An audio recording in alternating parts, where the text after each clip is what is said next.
he's always done the right thing. So I will remain pro-Netanyahu unless I see some reason to change my mind. And Bauer says the Israeli people will not elect a government that will make bad deals with Israel's sworn enemies. The Israeli people are going to err on the side of national security, no more taking inappropriate risks with enemies like Hamas and the Palestinian Authority that have never reciprocated in these agreements. Bauer continues to believe that Israel and the United States will work together against our mutual enemies. I'm Chad Groening. Police in Phoenix have served a search warrant to get DNA from all male employees at a long-term care facility where a patient in a vegetative state for years gave birth. Officials with the San Carlos Apache tribe said the 29-year-old woman was an enrolled member of the tribe. She had suffered a near drowning. Her family's attorney says in a statement that she gave birth to a boy who is being well cared for.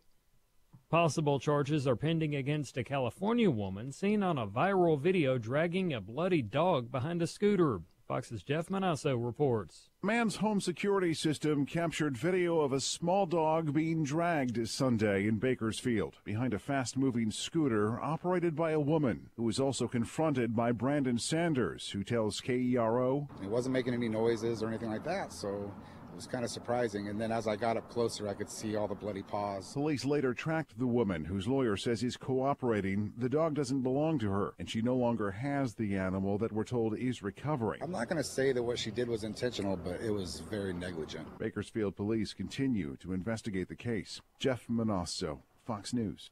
Want to buy New York City's Chrysler building? Jenny Casolo reports it's for sale. The owners are developer Tishman Speyer and an Abu Dhabi government fund. They purchased the 1930 Art Deco office tower for $800 million in 2008, shortly before the financial crisis. And the Wall Street Journal says they're hoping to recover their investment.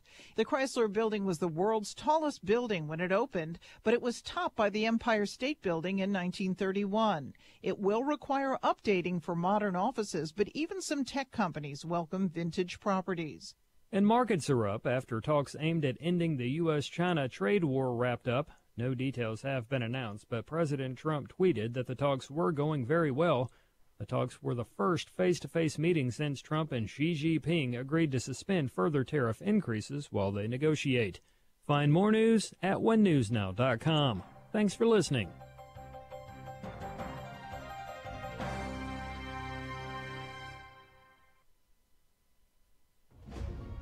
Holy Spirit speaks to everybody. The problem is most folks don't listen. Lonnie Poindexter. If they do listen, they don't take it to heart or they get fearful or whatever. But when you listen and act upon it, wonderful things happen. And because a man of God heard the voice of God and acted upon it, it blesses me today. And you as well for listening in. Lion Chasers. Weekday mornings at 10 Central on Urban Family Talk.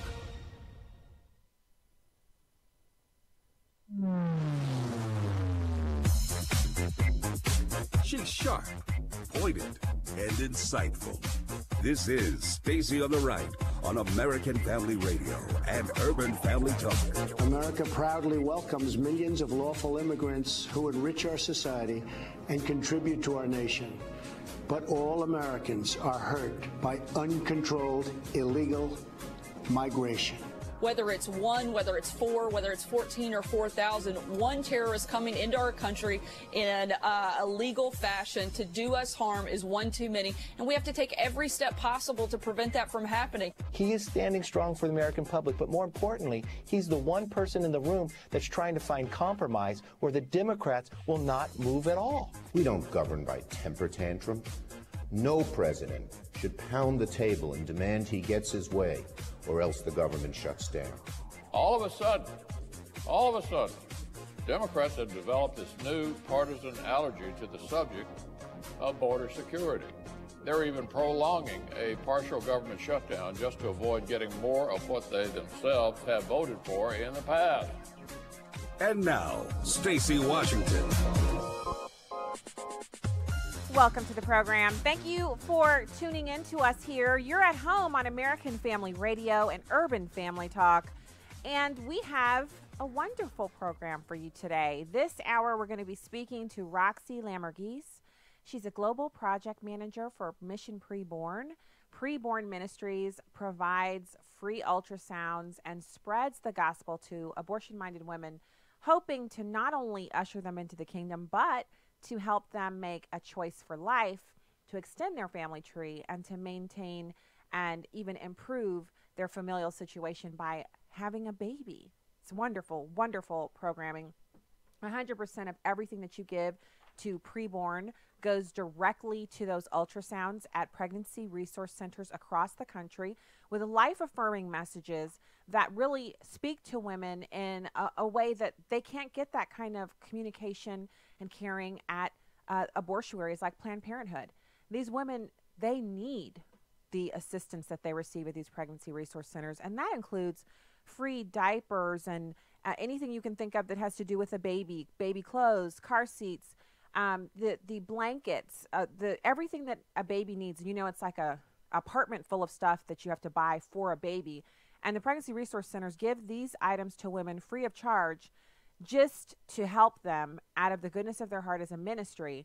And what we do here at American Family Radio and Urban Family Talk is we partner with PreBorn to raise the money for the ultrasounds. $28 buys one, and $140 provides 5 free ultrasounds. So your money goes right to the programming, and it's used for the glory of God and to save these babies. And so we want you to call 877-616-2396, 877-616-2396, or go to afr.net and donate there. We are about 40% of our way to our goal of 2,000 ultrasounds provided for free for young women. And so I encourage you to partner with us. So let's get this done. We want to pull it over the finish line, and I need your help. I want to do well here and have participation for our hour here on American Family Radio. So please, 877-616-2396, or donate online at afr.net. So now, what do we have on the program today? Well, Pelosi and Schumer have been roundly mocked for their performance last night, where they both squeezed themselves and kind of wrapped themselves around this podium. And they made the podium look too small for them because there were 2 of them. And then the way they'd kind of stood there together, with Schumer having almost a deadpan face. It was a face good enough for an improv comedy routine. It really was. And then Nancy Pelosi, she was kind of gesturing with her eyes and her face, and we all do it. So, you know, no foul, no harm, and certainly no shade there. But coupled together, the 2 of them were meme-worthy, and the internet meme warriors went to work. And so there was a lot of comical presentation pertaining to it. I got to say, they didn't do themselves any favors because, first of all, it was an address from the Oval Office on the border, not a State of the Union. No rebuttal was required. We already know where the Democrats stand. And there are a few things I want to go through. Specifically, I have to address this much ballyhooed lie that illegal aliens are more law-abiding than American citizens. So first of all, being law-abiding doesn't mean you get to pick and choose which laws count into you being law-abiding. That's the first thing. The second thing is, if you've broken a law to get here, then you're no longer law-abiding, and you don't get to come back from that and say, well, other than that first law I broke, I'm more law-abiding than American citizens. Now, what they do is they take the incidences of the majority of illegal aliens and how often they interact with law enforcement for things that Americans do at will, like shoplifting, petty crime, exceeding the speed limit, etc. If you were in the greatest place on earth, basically the candy factory of the world, the land of milk and honey, the place that you'd spent your whole life trying to get into, your parent or some person near you, even yourself, saved up everything they had and sold off all of their belongings to get a coyote to smuggle you into the country. When you get here, are you then going to speed and get pulled over so you can get thrown out? No. You're going to steal someone else's identity, and you're going to live quietly, working and enjoying all of the bounty of America because you don't want to get caught. That's what the Democrats want you to see as being more law-abiding than, say, you or me, where, you know, we have gotten speeding tickets and we have maybe paid a fine for, you know, not paying a parking ticket downtown on time. And these are the kinds of things that illegal aliens don't do. They're all or nothing. Illegal aliens are either driving drunk or they're driving perfectly the speed limit or below because they don't want to be pulled over. Now, how does that equate to being more law-abiding than you or I? Well, it doesn't, because we're not here illegally. We're American citizens, and due process means that if you're exceeding the speed limit and you get pulled over, then you get a ticket. It doesn't mean you're a lawbreaker necessarily. Yes, you exceeded the speed limit, but we're talking about serious crime here. And I love how the Democrats only care about petty crime when they can use it to bludgeon home an improperly made point that is really just a lie. It's an utter falsehood that someone who broke into our country illegally and is stealing from American taxpayers, using our public education system, birthing out anchor babies who are getting the welfare benefits that you and I are paying for, that this person is committing multiple crimes. Just by being here, they're committing multiple crimes. And every year they're here, they take more and more from the American taxpayers. Those same people come here out of love, are the best that America has to offer. They're a part of our nation being a nation of immigrants, which is also pure poppycock. And then the best one, they're the most law-abiding. You cannot be law-abiding if the first thing you do before the fact that you're here is breaking a law that is continuing to be broken every day that you're here. You're still in violation of the law. So the reason I spent time explaining that just now, because I know everybody in this listening audience, you clearly get what I'm saying. I'm bringing that to the fore so that we can stop that dead in its tracks, because this is just as much information sharing as it is evangelism when it comes to telling the truth. When you allow someone near you, nearby, wherever, to say, you know what, we're being mean to these people. They're the most law-abiding segment of our society. If you let that lie stand in your presence, you're basically agreeing with them. So don't let it stand. This isn't about whether or not they don't get pulled over for speeding or if they never get any parking tickets. This is about them being here illegally and costing U.S. taxpayers $70,000 per illegal. $70,000 per illegal per year. 130 some odd billion a year. But that's only some of the costs. There are other costs that aren't calculated into that figure. I recommend you go to Numbers USA. You can find information there and videos that will help you better understand. And we also have information from DHS. They put out a fantastic slideshow presentation. It's the same slideshow presentation that they put on for the House Democrats, but they wouldn't show up. Senate Democrats wouldn't show up. So it was basically a few of their staffers and the Republicans who got this presentation. So what I'm hoping that you'll do is we're going to have this as a graphic for the show, not today. We're still working on that, but we're going to have it as a graphic for the show that you can look at if you're watching the live stream or if you catch it later on YouTube or Facebook or someplace. But we're also going to be sharing the information from the presentation and giving it out so that you can use it to debunk the myths and lies. And there's also a fact sheet that I want to get a couple of things off of as well as we move through the program. As well as speaking to Roxy Lamorgese, we're going to be talking about Kellyanne Conway roasting Jim Acosta and this new Gallup poll out there. This is the baseline poll that they started in 1994, and they do it every year, and they track the number of conservatives, moderates, and liberals. And it is a reliable poll because it's the same polling agency that's been doing it, and they're not politically motivated. They're just looking for how many Americans claim which political affiliation. And you'll be surprised to see what people actually what the numbers come out to be. But I want to caution before we start doing cartwheels and the happy dance, because you know I'm into it. I'm into Snoopy dancing. If I can get some good news and get to Snoopy dancing about it, I'm all for it. I want to do it. I want to celebrate good news. But what I think we're seeing in America is, sure, there are a ton of conservatives, and we're in the majority. But it's one thing to say you're a conservative. It's another thing to vote like one, to speak like one, to act like one. If we were all effectively acting out being so-called conservatives, then we would not have the mess that we have right now. So many ignorant, uneducated people dealing in lies and non-facts and untruths running around in charge of us. And the other thing is, it piggybacks into the conversations we've had on this show many, many times with Alex McFarland and so many other really knowledgeable experts on Christian worldview.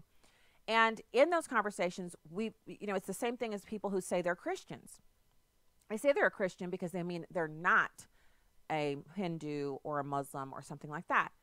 What they don't do is act like it. And that's because oftentimes people will say, well, I'm not sure if I have a Christian worldview because I'm not sure what it is.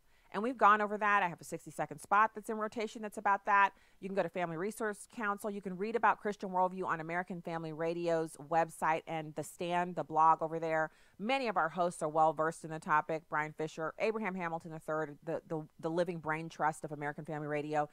You want to know about Christian worldview? All of us talk about it. All of us try to hammer it home and make sure that you know what it is. But in everything, it's not just what we say about what we believe or who we are. It is how we act. And so when we're quietly standing by allowing people to say the Planned Parenthood is not primarily an abortion provider, that what they're really out there for is women's health care, and you're standing there and you're listening to that and you're not saying that's not true. You know, here are some videos. Let me shoot you some links. If you're not spreading the truth about what the truth is, debunking the lies, then how can you really say, as these people have said in the survey, well, I'm a conservative? Sure, you're a conservative, but do you vote for Democrats because you don't like, quote fingers, the sweater vest wearer that the Republicans have put forward? And a whole nother conversation is one in which a lot of people who they mean well and they're not in politics, their ministry is the gospel. They're doing, church ministry, or they're in the public speaking about issues, but their primary message is salvation, which that's a part of the body. We need that. That is what we're all trying to do, is spread the truth and make sure that people know that there is a path into eternity that doesn't involve eternal separation from God, and that path is Jesus Christ. But there's a bit of it's a weird type of a thing where people will say, well, politics don't matter. We shouldn't spend any time talking about politics. We should only do ministry, and we should never talk about politics because politics don't matter. Parties don't matter. Party affiliation doesn't matter. Well, then, if you believe that and walk that out, yeah, you're probably going to be pretty effective at bringing in people who are apolitical into the kingdom. But what about all of the people out there who do think that politics is a tool by which we can control our government and believe that the scripture that says render unto Caesar that which is Caesar's is something that we have to pay attention to, and we can't pick and choose what's in the Bible for us to pay attention to, and that in the end, our politics reflect the culture, it's downstream from culture, and our cultural moorings, whether they're made out of rotted out wood or whether they're rock solid steel embedded in the deepest parts of the floor bed of the ocean, whatever they are, they're a reflection of whether or not people believe that, for instance, that Harvard study that says people went to church. When Harvard was a Christian school, there was a regular mode of thinking in the entire country that going to church made it possible for flawed and sinful human beings to voluntarily follow the law. And without church, and without church attendance and regular reading of the Bible, our depraved man, spirit man, would come to the fore and make it impossible for us to voluntarily follow the law, which is the precursor for having a society such as ours. We have to talk about politics, just like we have to talk about the gospel. It's not equal, but it is important. All right, when we get back, we're going to have more for you. Stay there.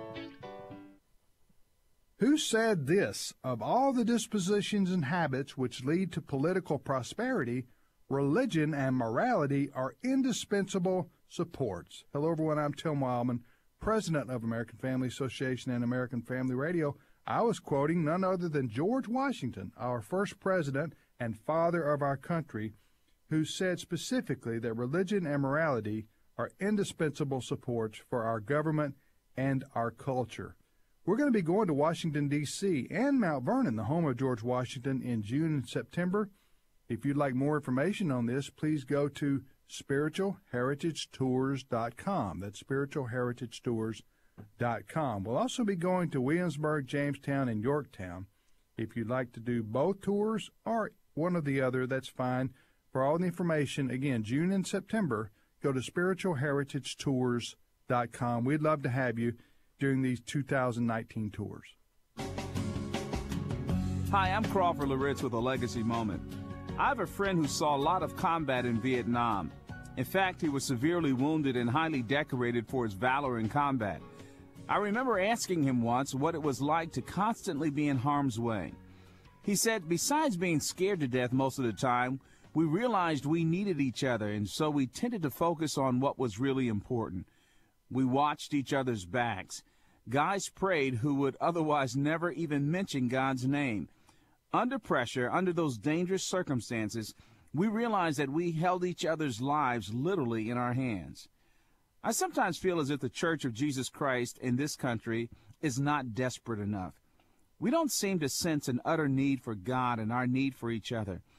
People are dying all around us. The work of God shouldn't be something we do on the backstroke. It's serious business.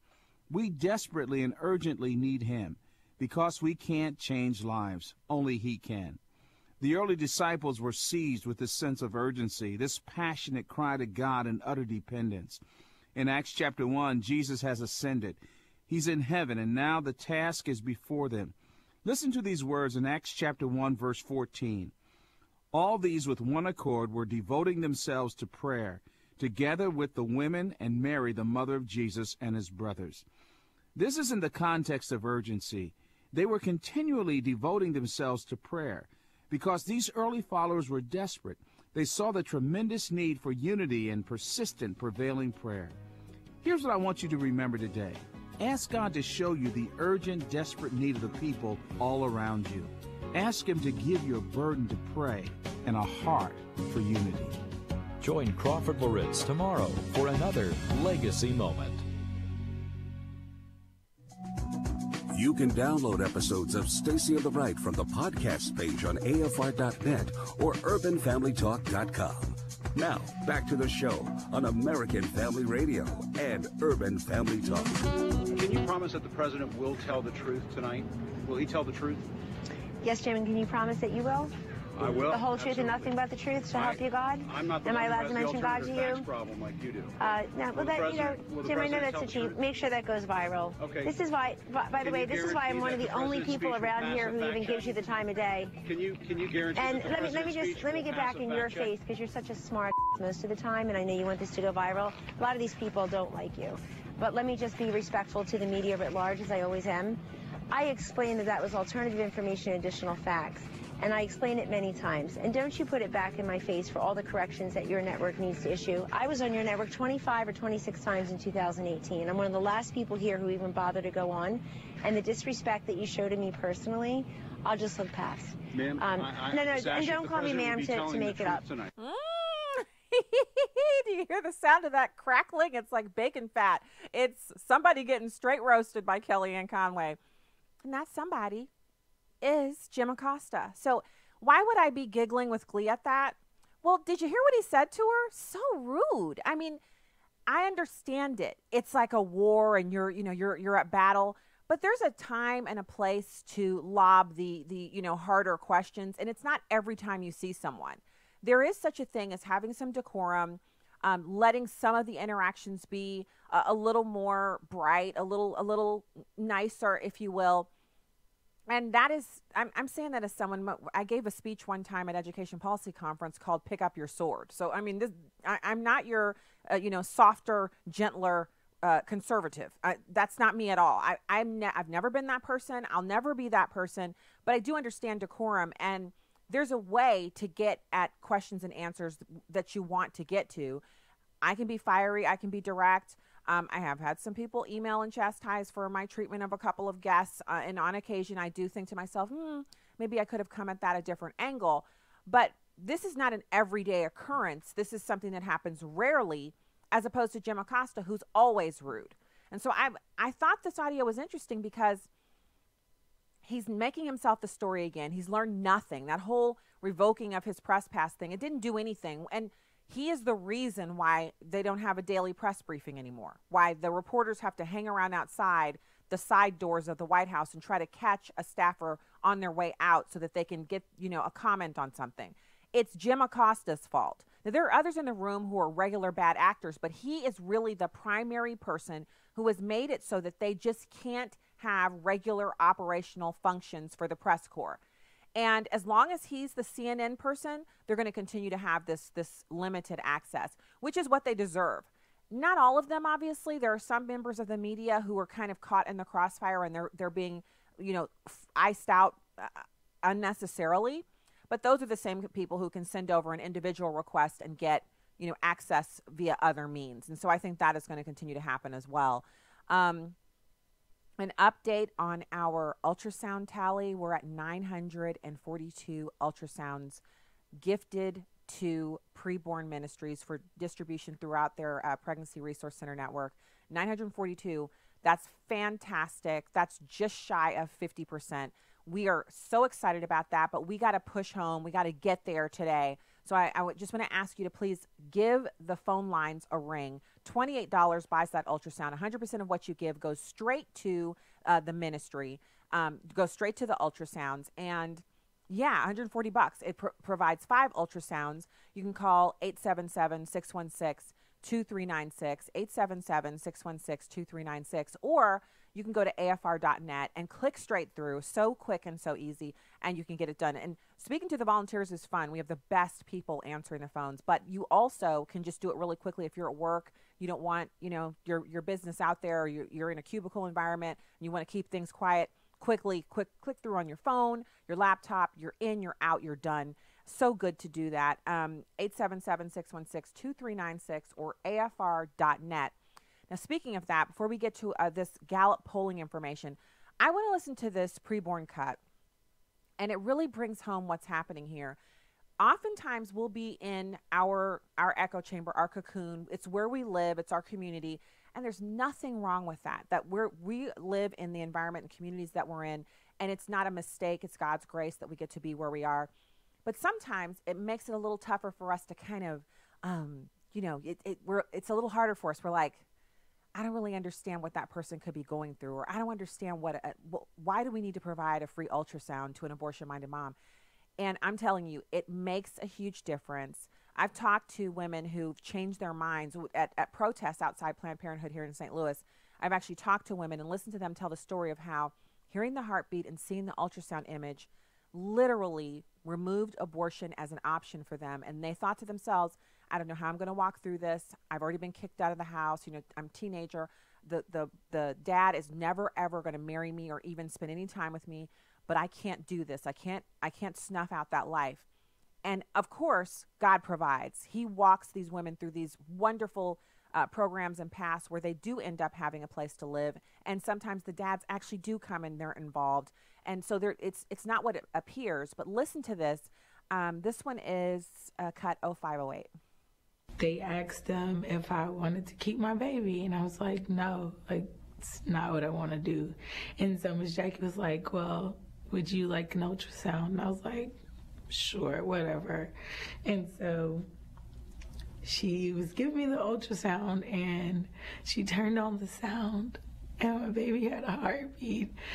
And in that moment, it kind of freaked me out, because I was just like, I have a baby inside of me. And so it was just like, this is a growing person. What kind of person would I be if I killed my baby, because that's what I was thinking, I would be a murderer or something. So if you're a mom or a dad or an aunt or a grandma, what she's still choking up sharing that story. And the reason is because now that baby is here, and that baby is real to her, and the act of becoming a mom or becoming a mom again has changed her. It has radically changed her. And the idea that she could live without this person is so far outside of what she can imagine. It's bringing her to tears. And that is what happens when we do this partnership with PreBorn. They have a record of not just providing the free ultrasounds and putting 100% of what's donated to the Pregnancy Resource Center, but they have a record of actually sharing the gospel with women and bringing them into the true knowledge of Jesus Christ and his salvation, so that these women can then walk out their lives trusting God instead of worrying about what the circumstances look like. And I know the people are in this audience where we've all had circumstances where what we could see with our eyes said, there's no way you're making it. You have this baby. You take that job. You say yes to that opportunity. You tell people that you don't believe that, there's more than 2 genders, and you are done. That's what the world says. That's what your eyes say. That's what the natural tells you. But then God steps in. He's continually working all things out for our good. And what we're doing in our partnership with Mission PreBorn, with PreBorn Ministries, is to put this information. First of all, what's going on inside of your womb right now? Well, there's a little person in there, and they're growing, and they're preparing to come on out and change your life. And the other thing is that if you don't already know Jesus Christ, that is integral to parenting. Taking that first step is going to make you a better parent from the giddy up if you don't do anything else but that. But it's the precursor to doing so many other great things as a mom and as a parent. And so I've told you about the maternity and baby clothes, the diapers, the car seats, the counseling that they provide to women, because some of them are coming out of situations of abuse or just maybe not a good home environment, and they need help to overcome those things. And right now in the real, their needs are met by the Pregnancy Resource Center. And so PreBorn works with hundreds of these Christian pregnancy centers around the country. They provide life-saving services, including ultrasound. And the ultrasounds are integral to saving 73,600 babies. And the counseling, which includes the gospel, 340,000 women who were considering abortion. Think about that for a second. Numbers from 2016 show 958,000 abortions in this country. So a third of that number cut out by this program. There's no better place to put your money than in the places that we partnership with. We partner with these organizations because they're vetted by American Family Radio, the leadership here, and the partnerships are with organizations where there's a long-standing, decades-old relationship between, let's say, Dan Steiner of PreBorn and Tim Wildman and the ministries that are represented there. So you're never, ever having to worry about scandal or anything going wrong with your donation. 877-616-2396, 877-616-2396. $140 provides 5 ultrasounds. And there's something about it. I'm telling you, when I'm doing something and I realize, okay, well, it's always like you start thinking, well, how much can I give? And then you decide to make a decision. After that, the truest form of the blessing is that you just feel within your spirit, oh man, that's awesome. But they send you, now you're partnering with PreBorn, they send you information through the mail, and it's a relationship, and you have the ability to pray for these women. And so it's the best. It's the best ever. And that's why we're bringing it to you. We would not be bringing you this information and asking for your donation if this wasn't integral to what we do here and really important, and if it didn't really save not just the lives of the babies, but the women who are now their feet are shod with the gospel of the preparation of peace because they're now in the kingdom. Come on. That's better parenting right there. That's changing their lives in more ways than one. So $28 provides one woman seeking an abortion a free ultrasound, and $140 provides 5 ultrasounds. And we're right at the crux. I want to hear from the people who count the beans that we did really well in my hour here on AFR. So don't let me down. It's 877-616-2396. $28 for one, $140 for 5. And you're going to be so glad that you partnered up and did this. So now let's talk about this survey. It's by Gallup, and I kind of gave you the precursor to it. Conservatives still outnumbering liberals in the United States. So first of all, why is this important? Well, if you just watch the news, you would think that there are only about 10 of us conservatives here, and we're the wiliest, most dastardly conservatives in the world because we're able to control half of the government and get a president elected, but there just aren't very many of us because anyone who has a moral center and is a good person is a Democrat. Anyone who opposes Planned Parenthood and thinks you should be able to lawfully own a firearm if you aren't a felon, well, that's just the devil. But it's not true. The fact is that this new survey shows that in America, conservatives outnumber liberals 35% to 26%. An equal number of Americans, 35%, define themselves as moderates. Now, let's have a very horrible pill of possible truth here. The fact is, most people I know who say they're moderates are really just ashamed of what the Democrats do, but they still vote for them. But they don't want to own it. They don't want you to know they're voting for the Democrats, so they just say they're moderates. But if you talk to them and you get to talking about any social issues, they're like, yeah, a woman needs control over her own body. All that kind of silliness. Well, women need a right to choose. They start spouting off the nonsense. Not all of them, but a lot of them. So I respect what they're doing here. Gallup is saying when we ask these questions, these Americans answered thusly. So we'll go with it, but I just want to, put that to the test for yourself. If you know someone who's a moderate, ask them, oh, you're a moderate, so you believe in kind of a middle ground between the two parties. Where do you stand on, like, and just name off a bunch of issues. You don't have to make it only about social issues. But, you know, like school choice. Where do you stand on school choice? Like, should parents be able to have the dollars follow their kids so that, you know, if their kid has a different learning style, they can go learn somewhere else at a school that's built for their learning style instead of the public school? Do you believe that Planned Parenthood should be the only one presenting information on human sexuality in public schools? You know, do you believe that we're a sovereign nation and we deserve borders and, you know, that we should speak English in America? Just ask them a few questions. And it doesn't have to be contentious. You can just ask and say, I'm asking because you said you were moderate, so I'm wondering if you're moderate left-leaning or moderate right-leaning. And often they're very happy to talk about it. Whenever I've asked, people have, you know, gone into, and here's why. I had a family member who this, or I did this, or did that, or I served here or there. And they're usually very, very open about why they feel the way they do. So going back to the Gallup survey, their quote is, Americans' assessment of their political ideology was unchanged in 2018 compared with the year prior. Although conservatives continue to outnumber liberals, the gap in conservatives' favor narrowed from 19 percentage points in Gallup's 1992 baseline measurement to 9 points each of the past 2 years. Since 1992, the percentage of Americans identifying as liberal has risen from 17% then to 26% today. This has been mostly offset by a shrinking percentage of moderates from 43%, who considered themselves moderates, to 35%. Meanwhile, from 1993 to 2016, the percentage conservative was consistently between 36 and 40%, before dipping to 35% in 2017 and holding at that level in 2018. Now, some of this is reputational drift because people are afraid to say, well, I'm a conservative, because then people say, oh, so you like Donald Trump. And I understand. I do. I don't happen to have this problem anymore, but I understand what it's like when you have friends who they run the political gamut, from those who just don't think politics matters at all to those who they're literally drinking out of a CNN cup and they're like, you know, they're totally political. And, you know, the mocking and the exclusion from the, you know, annual Christmas party, cocktail party, that can be pretty rough. And I'm going to tell you, because it seems like every time I make one of those statements like that, then it happens to me. We used to get invited to this cocktail party at Christmas time. And I thought they weren't having it anymore, this couple. And it turns out that they have been having it, but we just haven't been invited anymore.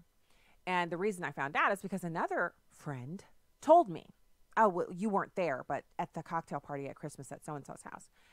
And I was like, oh, okay, message received. And at first I was a little miffed. I'm like, wow, so we haven't been invited? What do we do? Like, what's wrong with us?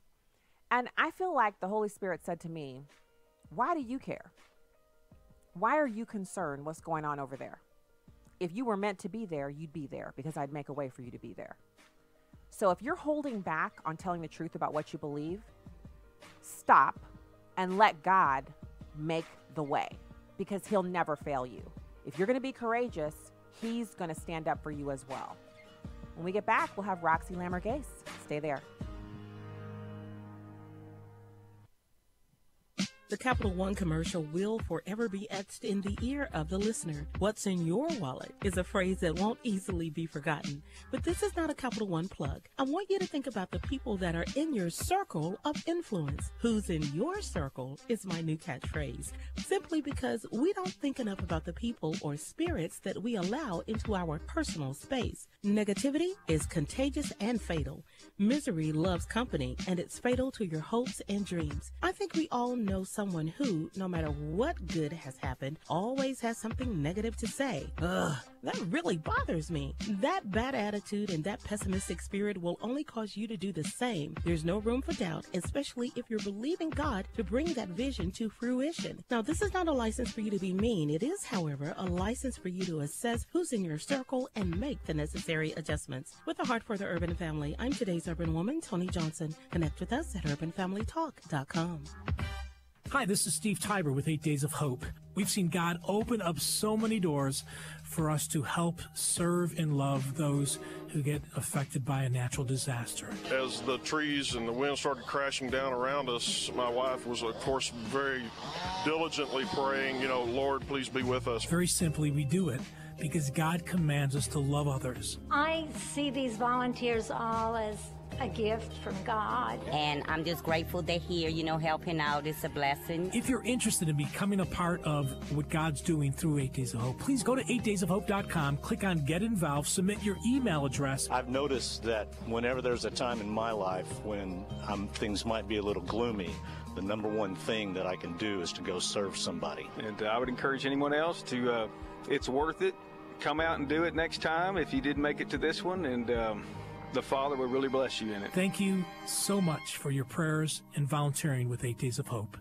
From America's election headquarters. Tom Whitehead went to an Elizabeth Warren rally in Des Moines this weekend and liked her, but wants to see more from other potential Trump challengers. I'm not one to wait very long to decide. I'm as soon as I've seen a few of them and have seen more coverage of them on the news, and I do follow the news, I'll make my decision. Same goes for likely caucus goer Molly Wood. I've liked her for a long time, but I'd definitely like to hear some other people. Warren, on the ground this weekend, barely mentioned Trump by name and told Fox why. I think that what our 2020 issue will be is how we talk about what we stand for. Our affirmative vision of how we build a country that reflects our best values. And that's what I try to talk about every chance I get. In Des Moines, Iowa, Peter Ducey, Fox News.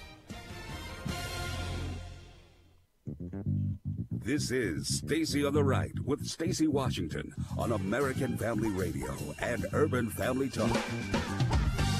Hey, welcome back to the program here on American Family Radio and Urban Family Talk. Visit our sites, afr.net, urbanfamilytalk.com, and stacyontheright.com, and hit the subscribe button. You can also find us on Facebook, where we would be happy to have you be a part of our audience there. So check us out. It's Stacy on the Right Show, and also American Family Radio, and also Urban Family Talk. Hit those up and check them out.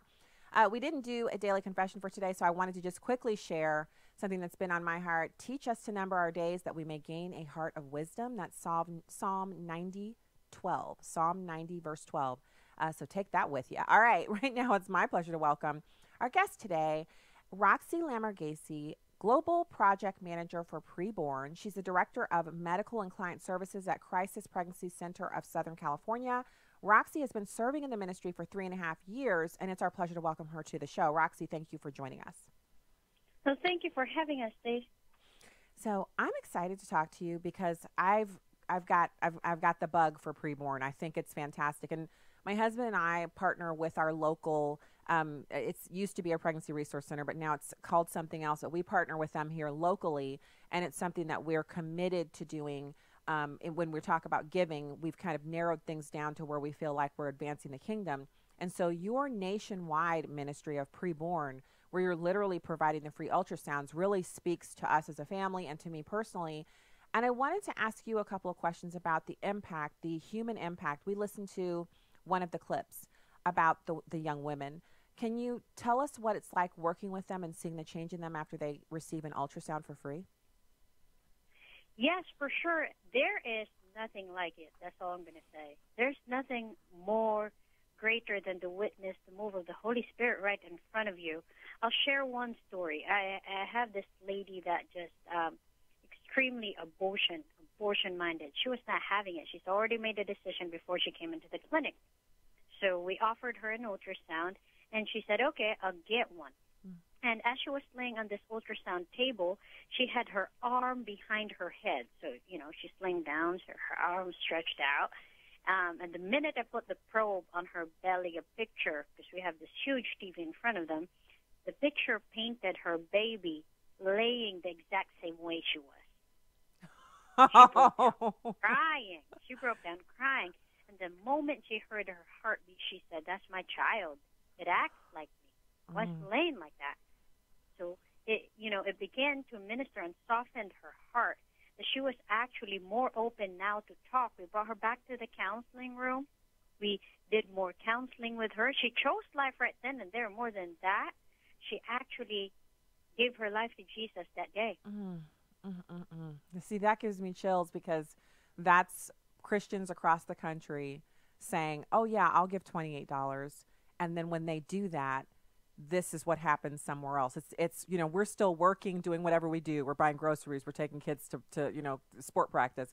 And you're working in these centers and all over the country. We don't know what time these things are happening, but they're happening. And it can't happen without our partners, which are American Family Radio listeners. And I'm going to give you that number again. It's 877-616-2396, 877-616-2396, or go to AFR.net, the quick and easy way to donate. So no matter where you are, if you're in the parking lot of the Target, or because you shouldn't be at Target, I'm not going to lie, you shouldn't be at Target. But if you're at Walmart parking lot or Sam's Club and you're about to go in and you're thinking, just do it, take real quick, go to AFR.net, make that donation, and then you're helping to see the same kind of change that Roxy just described. So let's talk a little bit about personally for yourself. You're working with these women and you're seeing them make these decisions for life. Do you stay in contact with any of them after the baby is born, or how does that part work? Yeah, so that, you know, we're not only here to help them make that decision. This is walking with them every day. So a lot of centers across the nation actually provide not only free ultrasounds, but free social services, free classes. We help equip these moms to actually be able to do what they're called to do, which is raise these children. There are a lot of partnerships with churches for discipleship programs. For us personally, yes, we do see the moms long-term. They come back, they share their stories, we get to see their babies, and we get to help them for whatever else it is they still need. So, okay, that brings me to another question, because I think a lot of times, especially since, you know, I'm doing political talk radio, culture, politics, etc., Christian worldview, and a lot of times we'll talk here on the show about how we have our government's way too big, and there are too many programs, and the programs that the government provides usually end up with destruction at their end. But what you're doing is completely privately funded, no connection to the government whatsoever, and it's Christians helping women who may or may not be a Christian make the choice for life, which radically changes the direction of their life because, as you said, there's no separation afterwards. Once they say yes to life, you're in their life for the long haul, and that's however long you need to be there, and it's a relationship. That's right. That's right. And you see these women. We've had women that were once homeless now have homes. We had a young girl come in a few years back. She was a teenager. Now she's the CEO of her own company. Wow. So these changes, just like the gospel changes us for the better and radically changes our direction in life, these ultrasounds, which are coupled with the gospel message, change these women's lives so that it's like they walked through a door and closed it behind them, and what was there before is no longer their direction. It's not their reality, because they're now on a path to just a radically different way of living. Yes, and you know, we can all, and like you said, we can all be a part of that. Wherever you are right now, you can touch a life forever. Well, you can touch and lives. You can do that. You're either underwriting an ultrasound for $28 or $5 for $140. And you can do that by calling. There's a leadership opportunity to actually purchase an ultrasound machine. We're trying to place 40 of these across the nation this year. Wow. It's $15,000. So any person in the audience who has $15,000 that they want to make a tax-deductible donation can purchase an ultrasound machine that would be one of the 40 that you're planning on passing out to centers across the country. That's right. And the amazing thing about these ultrasound machines is they're projected to last over 10 years and help provide about 2,500 free ultrasounds to moms across the nation. More than that, the power of these ultrasounds and hearing the baby's heartbeat, that Doppler, changes a mom's mind about abortion 80% of the time. That's 8 out of 10 moms. Wow. Will most likely choose life with a Doppler and an ultrasound. So call the number. We're speaking with Roxy Lamorgese. She's the Global Project Manager for PreBorn, also the Director of Medical and Client Services at Crisis Pregnancy Center in Southern California. If you're just joining in, welcome. And don't put your phone down. Pick it up and dial 877-616-2396, 877-616-2396, or you can donate online at afr.net. So what would you say to someone who's maybe they're thinking, okay, you know, I have bills, I have things I'm going to do. I have some disposable income, but I don't know that this is where I want to put it. I maybe should give somewhere else. What's your selling line, the thing that you think is most important for people to know about what you're doing at PreBorn and our partnership here at AFR? Because the most amazing thing is it's because you're not just investing all these things. You're just not investing on a medical ultrasound. This is life-saving. This is life or death. You know, your gift will potentially save a baby's life and hopefully win a mom's soul to the kingdom of heaven. That's an eternal investment. I love that. And I think a lot of times it's like the seed is going out and the enemy wants to take it away by saying, oh, you know, $28, that's too much, or $28, why should I do that? Or why? There's really no other good reason for doing something than knowing that you have a proven track record for bringing women to Jesus Christ, as well as saving the unborn babies that they're carrying. And I just want to share this very quickly, too. 100% of that is given away, 100%. We have separate fundraising for administration. 100% of the $28 or $140 directly goes to underwriting and ultrasound. And last year we have about 25,320 babies that were saved from abortion. So, as is my way, I often will give online to show how easy it is to get the donation done. And so I'm on the afr.net website, and there is the cutest baby swimming underwater on here. For nothing else, you've got to go on so you can see this juicy face baby, the cheeks for days, swimming underwater. And what I'm doing is, while I'm talking to you, just when Roxy began to speak just then, I clicked on afr.net, and then I went to the website, and I'm on my laptop, and I've typed in the information. And so what I'm going to do now is I'm going to take all of these things that I'm currently working through here, just while we're talking, and I'm going to be done with my donation in just one more click. 1 second. Finish. One-time gift, $28, and my computer is working, and I'm done. That's how fast it is. I think it was 3 clicks. So I'm encouraging you to make this happen. Just do it really quickly. Do it now. You can call the number, which we love to have the volunteers chatting with you, and it's a wonderful, uplifting moment to get to talk to them. They're so much fun. 877-616-2396, 877-616-2396, or you can do as I just did and donate $28 by quickly clicking through at afr.net, and then you're done. You've donated, you've partnered with this ministry and with American Family Radio, and you're bringing something important to young women who currently, young women are being told, it's just a clump of cells, it doesn't hurt you, it's better to have an abortion than it is to have a baby, and if you listen to Planned Parenthood, your life will be hunky-dory, when the reality is, if you're partnering with Planned Parenthood, you're partnering with Satan, and if you're partnering with PreBorn and American Family Radio, you're setting other women on the path to the gospel, and this life-affirming message that's going out, coupled with the gospel, it's changing lives, not just for the one day, not just for the birth of the baby, but for the rest of their lives. Their lives are changed through this ministry. That's right. So, Roxy, what about the center where you are the director of medical and client services? It's in Southern California. California is in the news a lot for how liberal it is and how difficult it is to get conservative things done there, yet you're in the field working and getting things done. That's right. And you know what? What these women need is the truth and to be loved in that truth. You know, a lot of times they don't have the right information. We're here to give them the actual right and informed the information so that they can make an informed decision.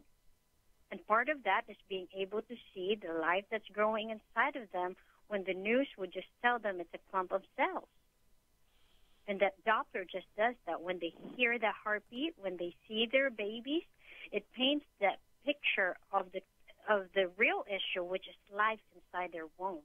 And it's kind of hard for them to argue that because they see it right there. We've had babies that would mimic their parents. I had a guy who broke down crying. He brought in his girlfriend. We did an ultrasound. His baby did a thumbs up. Come to find out, it's his favorite gesture. So there's just these moments that we can't explain, and it's all God moment. We just do the work, and we let the Holy Spirit do the rest. I love that. I love that. So that's it's amazing how much our children are like us, and it starts from day one. It's not that they are born and then 6 months later they're like us. They're like us when they're in the womb. The way that they they relax, the way that they sleep, if they're talkative or if they're sleepy, if they're very active and kick a lot or if they're very laid back. They are like us. They are very much and very real in their kind of, it's their descendants from us, and they're just like us. And I think it's beautiful that you have these real life examples that can paint that picture for people. I want to give the number one more time, and I want to say thanks. Thank you, Roxy, for joining the show today and for spending time with us to share your personal experiences. They've been wonderful, and thank you for the work that you're doing with PreBorn and the gospel and saving the lives of all these babies. Thank you so much for having us, and I'll share that number once again. It's 877-616-2396, 877-616-2396, or you could visit afr.net. Fantastic. Thank you for your time today, and I look forward to speaking with you at our next partnership week. Roxy Lamorgese, Global Project Manager for PreBorn. Thank you for being here. Bye. All right, so I want to put the image up there. I love how my producer is able to create these graphics for us so that we have them for our online streaming. And I want to say thank you specifically to our terrestrial radio audience in 32 states, 800 communities, fantastic people, all of you. Thank you so much for the time that you spend with us and for partnering with us in the way that you do and giving us your ears, especially during your drive times when your kids are in the car and everything. We really respect the fact that you choose to make American Family Radio and Urban Family Talk your home on the radio.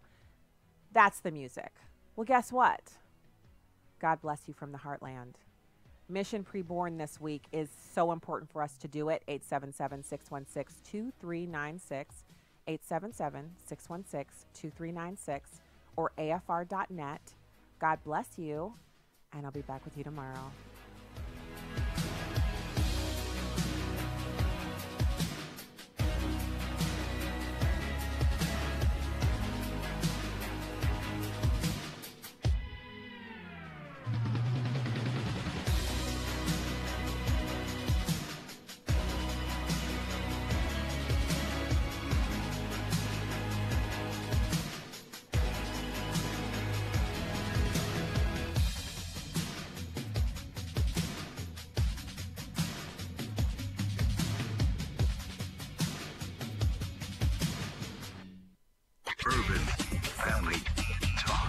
Family Talk.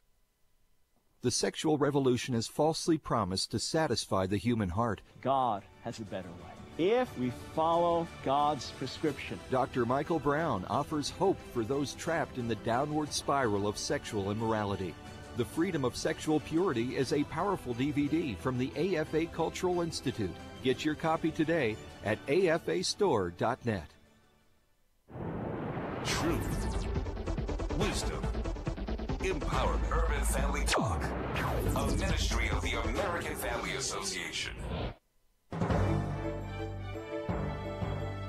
For American Family News, I'm Chris Woodward. The shutdown showdown continues in Washington, where Democrats say President Trump is not getting the $5 billion he wants for a border wall. President Trump, meanwhile, says he and Republican lawmakers are in agreement that a border wall is a must for national security, and he says Senator Chuck Schumer has talked about the need to combat illegal immigration numerous times. But I could give you 15 speeches. He talked about border security, but no different than me. Border security, that's all he talked about is border security. Here now is Senator Chuck Schumer in 2009 talking about illegal immigration. Illegal immigration is wrong, plain and simple. When we use phrases like undocumented workers, We convey a message to the American people that their government is not serious about combating illegal immigration. If you don't think it's illegal, you're not going to say it. I think it is illegal and wrong, and we have to change it.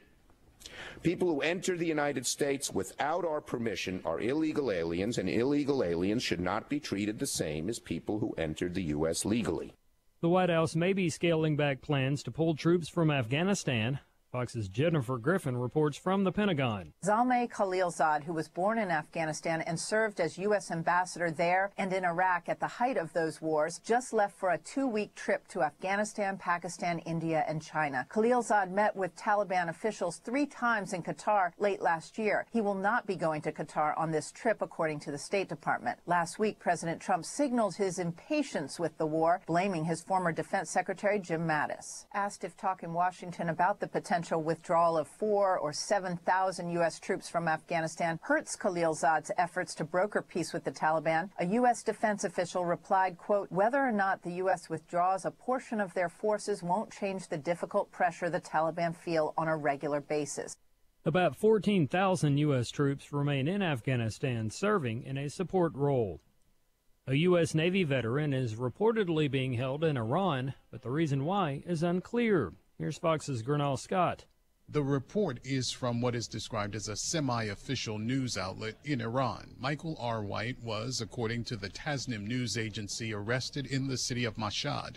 While a ministry spokesman has been quoted as saying White's case was conveyed recently to the American government, the New York Times reports White's mother was informed her son had been in custody for several months.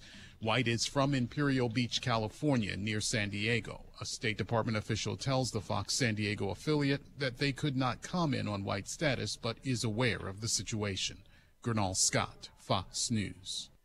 And a black conservative commentator is upset that activists at a church-affiliated university have hijacked Dr. Martin Luther King Jr. Day in order to advance what he calls their radical ideology. Bob Kellogg has details. Left-wing activists at Illinois Wesleyan University are planning to observe MLK Day on January 21st by presenting a gender identity teach-in, according to Campus Reform. Derek Hawley of the Black Conservative Leadership Group Project 21 says this event is in no way equivalent to what Dr. King was fighting for. This is just another situation where the LGBTQ community is hijacking what took place in the struggles of civil rights, and it's not the same. So to say that the struggle is the same, it's just ridiculous to me. Like I said, it just irritates me so bad.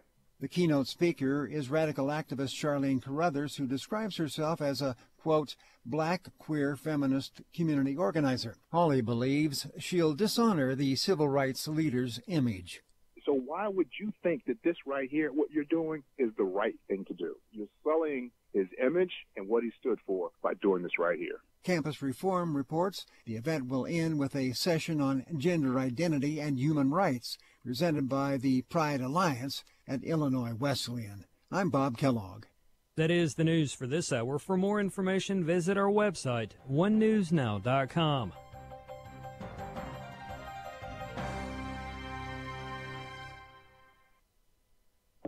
Listen to Stacy on the Right with Stacy Washington on Urban Family Talk. She's sharp. I mean, did you hear that? Pointed. Remember that you're not only a Christian on Sunday. And insightful. Deception and lies have been accepted as the norm from the Democrats. But most of all, she's on the right. That scripture from the Bible, it says the heart of the fool inclines to the left, just kept popping into my mind. Stacy on the Right. Now heard weekday afternoons from 2 to 4 Central on Urban Family Talk.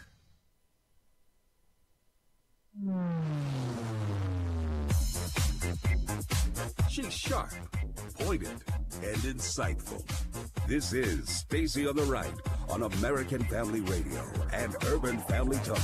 America proudly welcomes millions of lawful immigrants who enrich our society and contribute to our nation. But all Americans are hurt by uncontrolled illegal migration.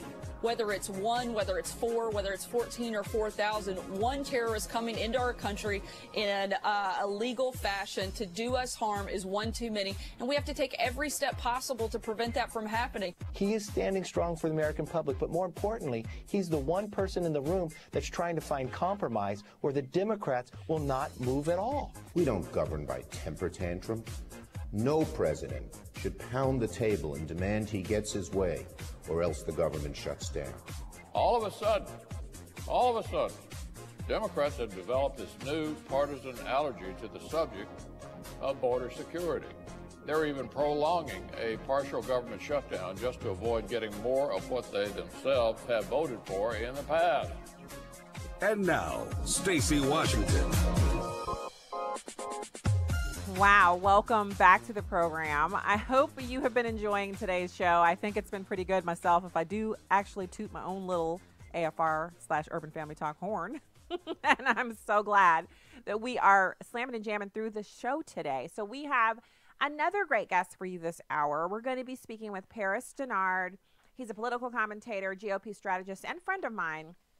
I can't wait to hear his reactions to the president's speech last night.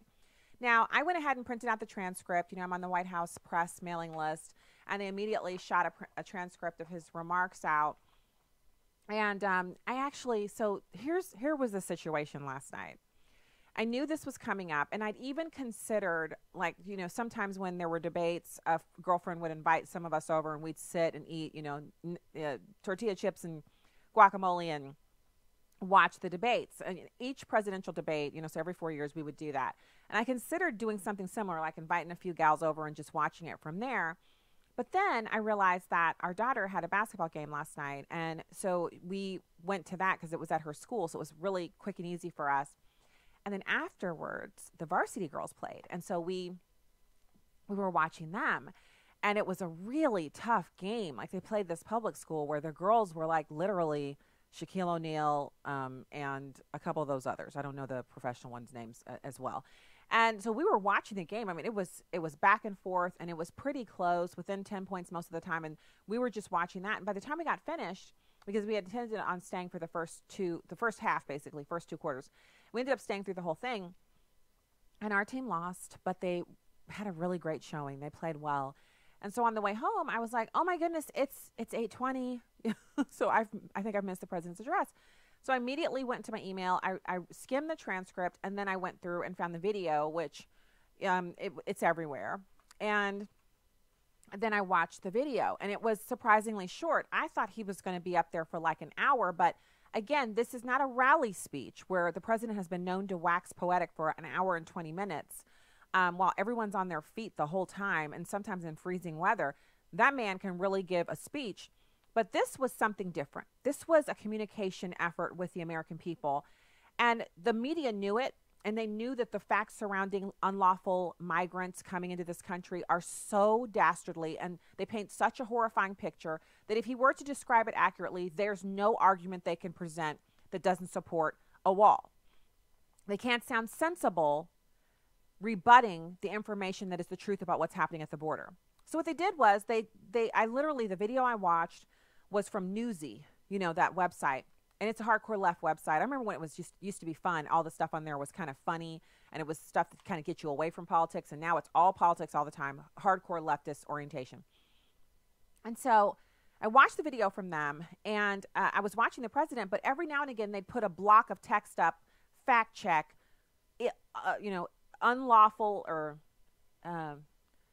undocumented immigrants are the most law-abiding segment of our society. And that is when, just in that moment, I thought, how can you be the most law-abiding when you've broken the law to get here? How many laws do you have to break before you're unlaw-abiding? What are they talking about? So they did that periodically throughout the speech. And I found that to be, it's dirty pool, right? It's one thing to say, you know what, I'm going to beat you on the ideas. And that's what Republicans usually say. And unfortunately, the lawlessness and the apathy towards good, honest truth has become so strong and pungent in this country that we actually don't have just two political parties who are saying, you know what, I'll beat you on the issues. Let's do this. Let's get it on. No. they're not like, it's like a WWE fight. And if you're a wrestling fan, I'm sorry, but we all know that it's acting and it's staged, and so very little of what you see isn't choreographed. Only in this case, they're choreographing it so they never lose, but they can't use the facts for that, so they have to lie. So I'm going to give you some highlights from this speech, things that I thought were super important. And this is from the President of the United States.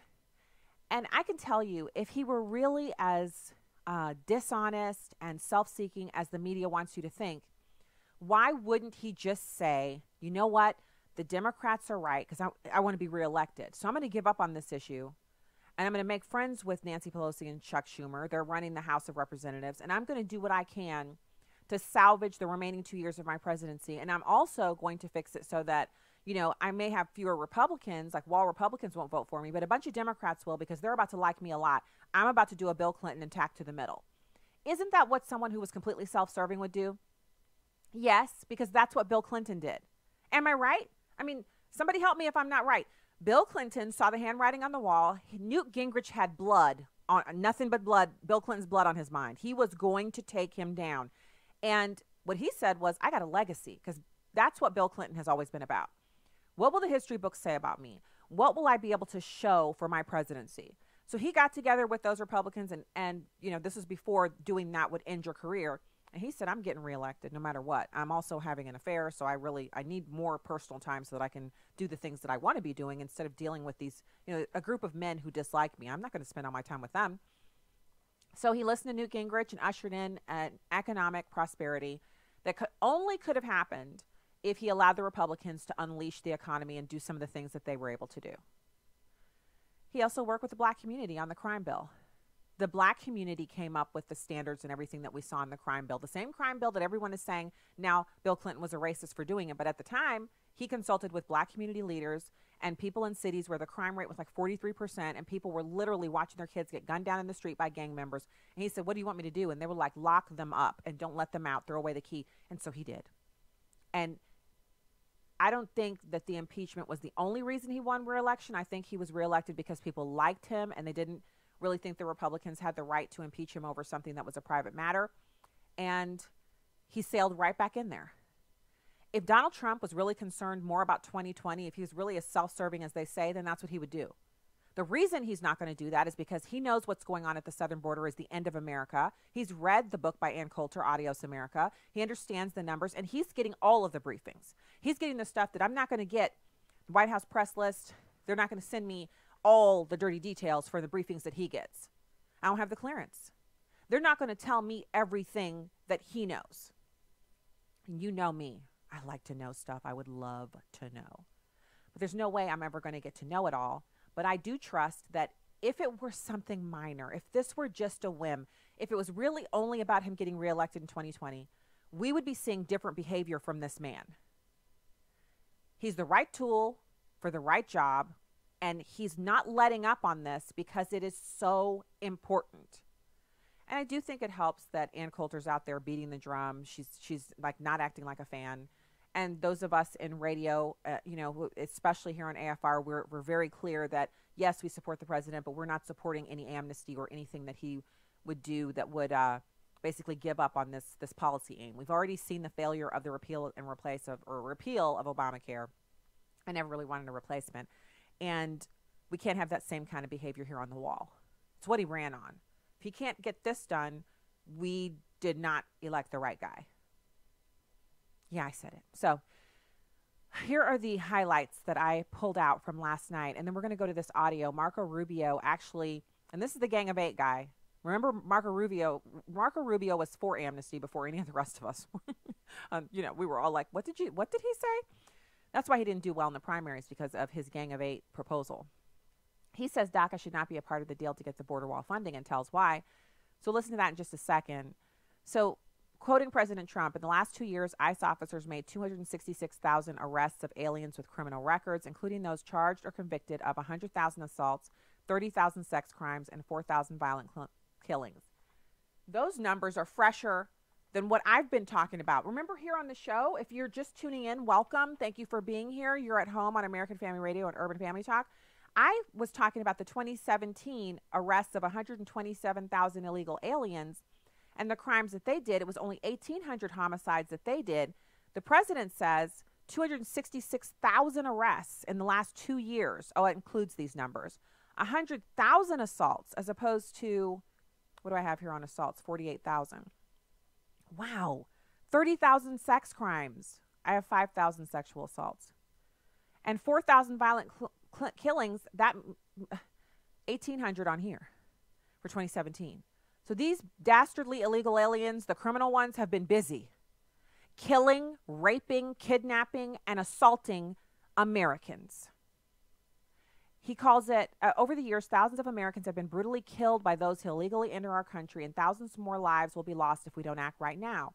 This is a humanitarian crisis, a crisis of the heart, a crisis of the soul. Last month, 20,000 children were illegally brought into the United States, which is a dramatic increase. Now, I'm skipping ahead. I'm not reading the whole speech, and I didn't clip any audio from it because you really have to listen to it yourself. But I want to make these points, and I want to get to Marco Rubio's audio, and we're going to run out of time if I keep on going like this. The border wall would very quickly pay for itself. The cost of illegal drugs exceeds $500 billion a year, vastly more than the $5.7 billion we have requested from Congress, which represents 0.11% of the total federal budget. So it's not like we don't have the money. Now, let's listen to Marco Rubio. We won't have time for both of these, I don't think. Actually, we might. Let's get to it. Number 2.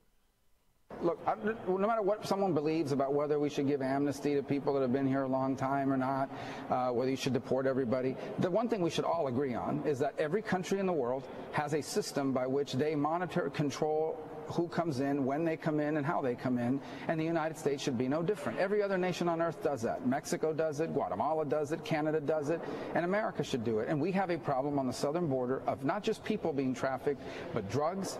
Almost all this heroin that's finding itself in the street, the fentanyl that's being shipped in from China, a lot of that is coming across that border. So even if we didn't have an immigration problem, you have a rationale for limiting how people can come in and what can come into that border. Now, he's talking to Martha McCallum over at Fox News, and she was kind of interrupting him there because she had some questions about, you know, basically playing devil's advocate with some of the information that the Democrats keep putting out.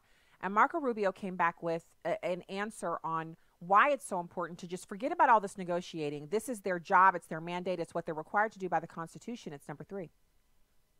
Yeah, look, all that kind of outrageous talk has become par for the course in today's politics. It makes you famous and it gets you noticed. I'm here to make a difference and to pass laws and to do serious stuff. And the bottom line is that no matter who the President of the United States is, whether you like them or not, one of the fundamental obligations of the federal government is to enforce our immigration laws. In essence, what they are, people that oppose this are basically saying, yes, we want to have immigration laws, but we don't want you to enforce them. And I think that's the question is, what are you in favor of? What enforcement measures are you in favor of? Because the biggest threat to legal immigration is illegal immigration. It has turned immigration, which is something that we are a nation of immigrants, into a controversial topic. Because we still welcome 1.2 million people every single year into this country legally, but they're saying anyone who comes here should be able to stay here, or we should just look the other way. I know they give lip service to border security and enforce the law, but they know in practical terms what they're advocating is that anyone who comes here gets to stay here. How's that good for anyone? It's certainly not good for us, and it's lending itself to this trafficking network that's trafficking in human beings. But again, beyond immigration, drugs are crossing that border every day, and guns are going back the other way into Mexico. That's why there's got to be more control there. And that's too many.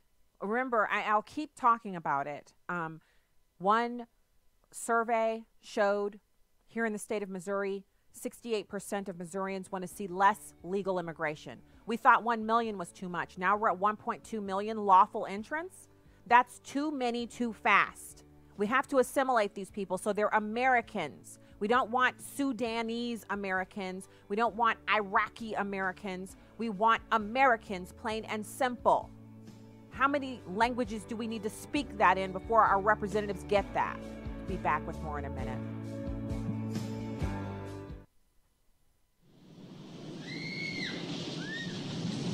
Are you still stuck on the healthcare roller coaster? Still paying those high premiums? And strapped into huge deductibles? Not knowing what's around the next turn? Well, then let me tell you about a sound, sensible healthcare choice that really is affordable. It's MediShare, the healthcare sharing solution people like you have been trusting in for more than 25 years. MediShare members report saving around $500 a month on their healthcare costs, and they never pay for things they don't believe in. Time to say goodbye to that healthcare roller coaster and say hello to MediShare. Call ** 345 to find out how much you can save on your healthcare. MediShare.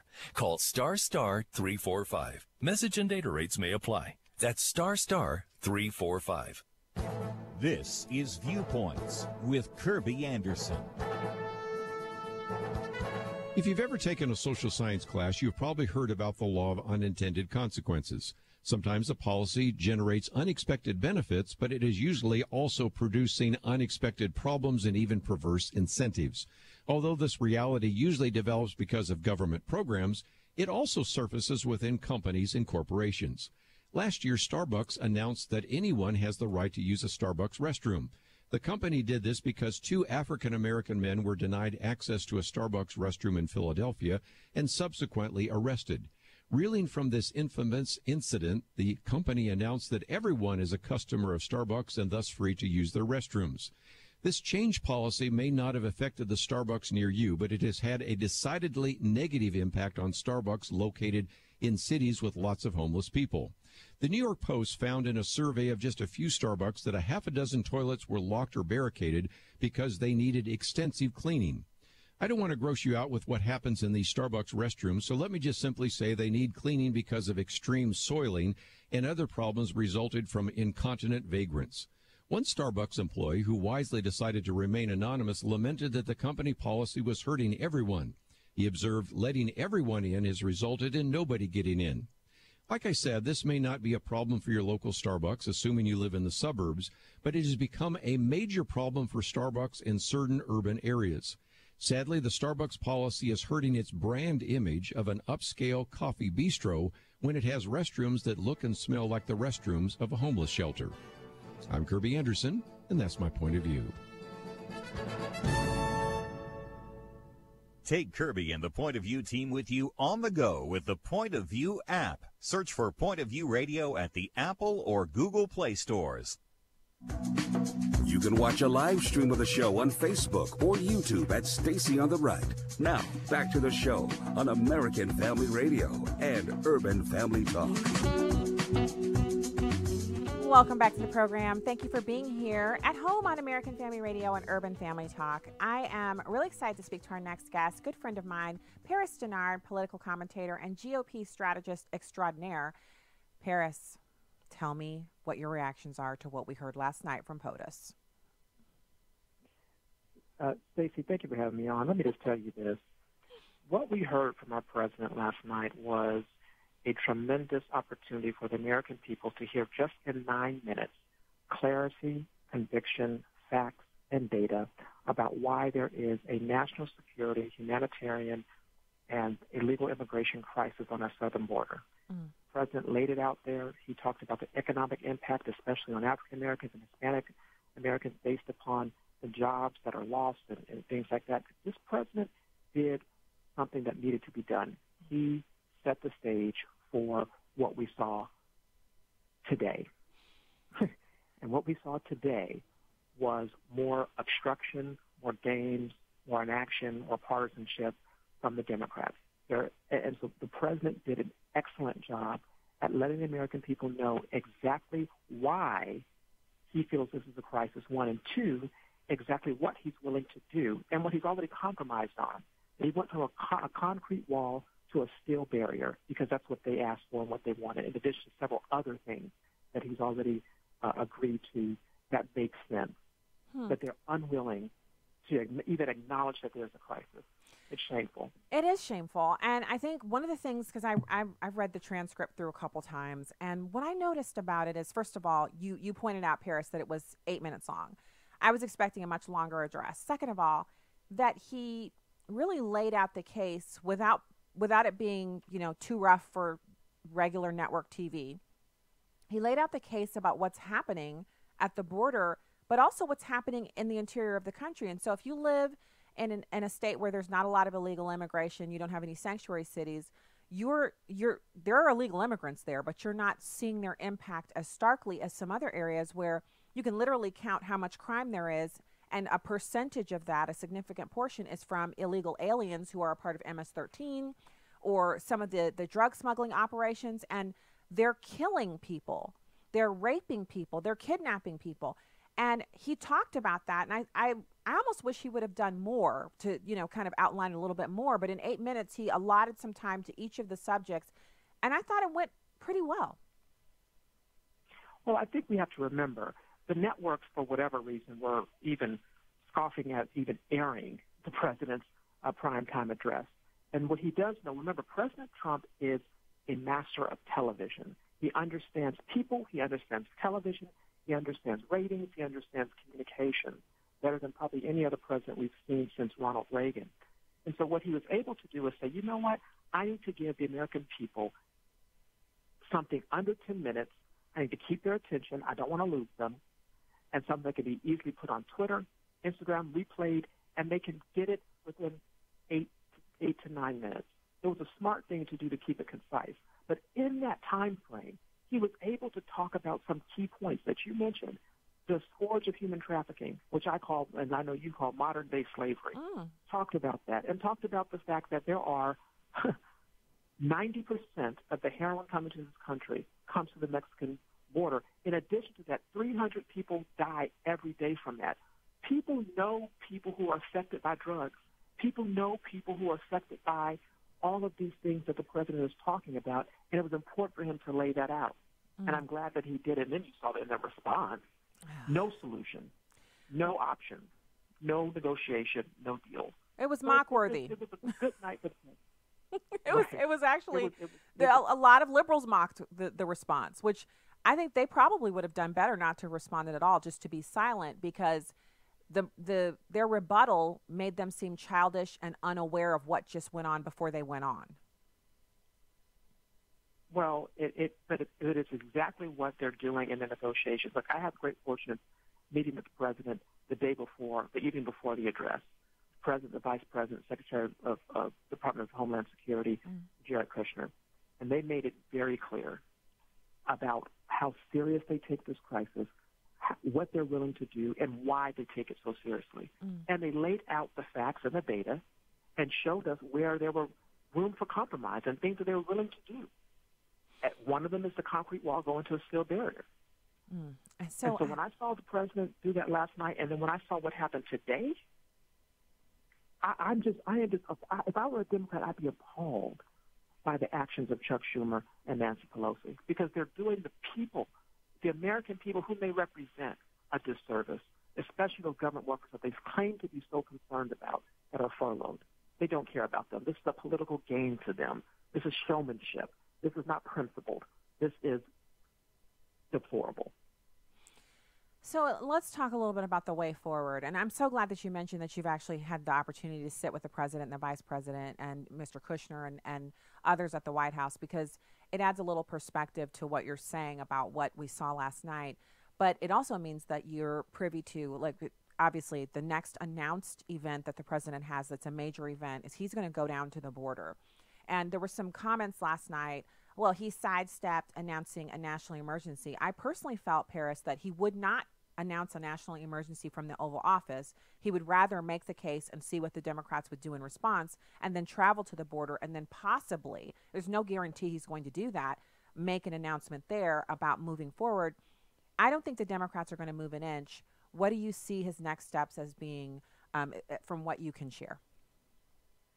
From what I can see is that the president is making, this is sort of like the closing. Last night was the closing argument. You know, if there's a trial to be had, last night was his closing argument. And we heard from him, from the defense, and we heard from the prosecution. The president is making the case that, one, there's a crisis. He's showing us with the data and the facts. And then through all of these negotiations, through Christmas, him staying home, not doing Christmas with his family in Florida or New Year's like he normally does, and through all of the holidays, and then putting together a negotiating team on both sides of the aisle and working even through the weekend and having the team go to Camp David and doing all these things to get it going to the Hill multiple times. and then having them come to the White House today. And then, Stacey, today, after the meeting, when Kevin McCarthy, he said, President Trump turned to the speaker and politely asked her, okay, Nancy, if we open the government up in 30 days, could we have border security? She raised her hand and said, no, not at all. The president is making the case and laying the ground game. And then obviously the president walked out of the meeting and said, you're wasting time, which they are. But he's making the case that there is a national emergency. And the only way to solve this problem is through him declaring that. That is, and he's hoping that Congress would do their job. All throughout his whole tenure as president thus far, he's asked Congress to do their job. He's asking them to do their job on DACA. He's asking them to do their job on health care. He's asking them to do their job on the budget. But they keep kicking the can down the road. They refuse to act. They refuse to make the tough decisions. So when he needs to step in, he'll do it. He doesn't want to. He'd rather make a deal. He'd rather negotiate. But if he has to defend the country, he has the right, and he has reserved the right to do that. And I think he could do it tomorrow because we see that the Democrats will not negotiate, will not make a deal. So I'm going to tell you, I feel pretty, I get a little miffed when I see the treatment that he gets, but I understand he's the president, he's tough, he can take it. But one of the things that you just mentioned, the fact that he missed Christmas with the family, you know, their traditional Christmas down in Florida, that really burns me up because Christmas is my favorite holiday, hands down. I enjoy no other holiday as much as Christmas. And one thing that I just don't, I take no truck with folks that act like you shouldn't get to do your Christmas, your traditional Christmas, whatever your traditions are, that you shouldn't get to do those because it's the celebration of Jesus Christ's birth. And I believe that's something we need to be, we need to be Snoopy dancing and celebrating the entire month of December. And it really upsets me that he was forced to do that. But if he's able to win this fight, which I truly believe he's in it for the long haul, then I guess it may somewhat be worth it. But I also think it was really telling that the media is telling this story about how he got up and left the meeting. He got up and left the meeting because she's not even willing to negotiate at all. I mean, is that what I'm hearing from you? Because I think people are confused. She's not negotiating at all. Stacey, your listeners should not be confused about what's going on. They should be confused at why it's happening, but they should not be confused by the facts. The facts are, let me tell you something. The vice president told us personally, he said, this was before the speech yesterday, he said that during the negotiations meeting, the Democrat negotiators came in there and they said, listen, we do not dispute your facts. They said, we do not dispute your facts. So that tells you they know that there's a crisis. They know about the human trafficking. They know about the drugs. They know about the illegals that are coming over. They know the impact on the economy and on the lives that they have. They know the facts. And when Secretary Nielsen tried to speak about a deal, Speaker Pelosi cut her off, wouldn't let her speak, and reiterated the fact that there would be no deal. So what is happening is the Democrats are not negotiating. They're not offering any solutions. Let's see what happens in a negotiation. If I'm trying to convince you, Stacey, to come to my house, I would say, okay, Stacey, can you come at 2:00 and bring a casserole? You say, well, no, Paris, I can come at 3. I say, well, can you come at 2:30? And you say, well, how about 2:45 and I'll bring some chicken? You go back and forth to meet in the middle. They're not doing that. The president says a concrete wall. They say no. He goes, fine. They say a steel barrier. Will that help? We like a steel barrier. Okay, well then we'll how about $5.7 billion? How about 2 point? They just keep saying no. Open the government. Then they tell the president, trust us. If you open the government, then we'll talk about security. Well, remember, they're not going to do that. They're not going to do it. No. Yeah, because they told them they were going to deal with DACA, and they did. They said they were going to deal with immigration, and they won't do it. So they cannot be trusted, especially with Speaker Pelosi having the House. And so this isn't a negotiation. This is literally like talking to a concrete wall because they're coming to this from a place of no. And it's all because of politics. Because, Stacey, your listeners have to remember that they all, Schumer, Pelosi, even President Obama, have all supported border security and even many times and walls. Many times, to the tune of billions of dollars. They have voted and supported. Well, I want to interject a caveat or just a note, a programming note. I'm in for the casserole or the chicken. Just say the word. I'll be there. You don't have to negotiate with me. I'll bring one or the other or whatever else it is that you say, because I'm a pretty good cook. But I have to say that your example kind of demonstrates how if you're both interested in doing the thing, you can find some middle ground. One person may walk away feeling a little scathed, like they got drug around a little bit. But if you both are interested, you can find something to agree on. And when you say they're not negotiating, that should be a red flag for any voter. When you have a situation as dire as the one at the border, and you have one side who's willing to negotiate, literally going from concrete barrier to steel slat, which I don't remember anybody from the White House calling me and asking me if I was okay with that. I'm not okay with the steel slat, to be honest with you. I'll take what I can get, but I prefer the concrete. I actually prefer the mixture that covers all of the areas. So I know it won't all be steel. I know it won't all be concrete, but I prefer the concrete because it's easier. It's much more difficult to take down than the steel barrier. Because if the Democrats take control of the presidency and they have all three parts of government and they decide they want to remove wall, it's so much easier for them to mow down steel slat than it is for them to remove concrete 10 inches thick, 20 feet tall, 5 feet below ground. And they know that. That's why they're asking for that change. But all of that aside, I guess I just want to give you the last word to sell to the American people, because you said you think it's possible that he might make an emergency declaration. I believe the president would have consulted with counsel and he would know what his powers are that are constitutionally mandated to him and congressionally approved. And if he announced an emergency at the border and said he was going to use funds from our government to build a wall, that it would be something that he would know he could withstand scrutiny at the Supreme Court. You got the last word. Stacey, you're absolutely right. At the end of the day, there's a crisis on the border, and one side is serious about it and takes it seriously. The other side doesn't take it seriously and does not even want to get to a point to help anybody, either Americans or the victims that are coming that are because of human trafficking, even on the other side of the border.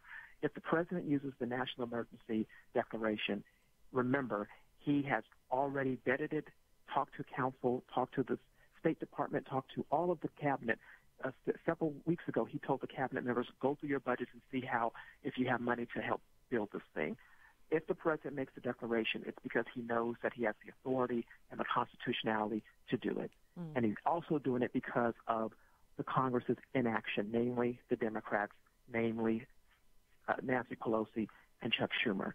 The president took an oath of office to protect the homeland, and he's going to do it.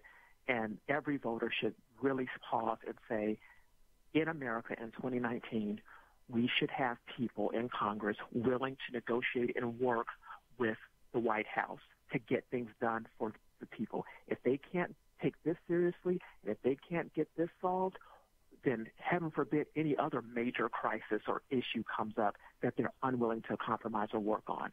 And we should look and see what party was obstructing and which party was willing to work with them. And remember that in 2020. Perfectly said. Perfectly said. And I've been saying as much here. This is important for us. We're on Christian radio here, and we really believe that our actions will be held accountable for them. And there is a reckoning. And I don't want to have anyone who's listening to these airwaves misunderstand. When people don't do their job, other people die. We've seen that. And when Congress sits inactive and allows this stuff to go on at the southern border, they'll be held accountable at some point, but I don't want to be in on that. I want to be the one who was advocating for lawful entry and for us to return to some sanity in our national sovereignty debate, that's what this is all about. Paris Dennard, political commentator and GOP strategist, thank you for joining us today. I always enjoy our time together. Thanks, Stacey. Appreciate you. Bye-bye. Okay, bye-bye. So, Paris, right there in the White House, I'm so glad because we have an opportunity to intersect with him, and then he shares with us directly reporting from his time spent with the vice president, the president, and other cabinet members and staffers. Fantastic to have him on the show today. When we get back, we'll take your calls, 866-963-2037, and we'll listen to Mitch McConnell talk about the wall. Stay there.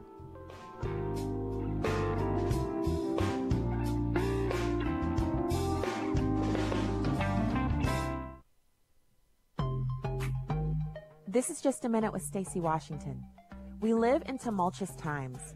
24-hour-a-day news reports broadcast evil running amok, and it can make us fearful. God has not given us a spirit of fear, but of peace, love, and a sound mind. The sound mind part is our focus here. God calls us as his people to a life of prayer. Instead of giving in to fear, we are to take every thought captive and submit our requests to God, our shelter and ever-present help in time of trouble. Each circumstance that we face is an opportunity to rely on God and offer our problems up for his solution.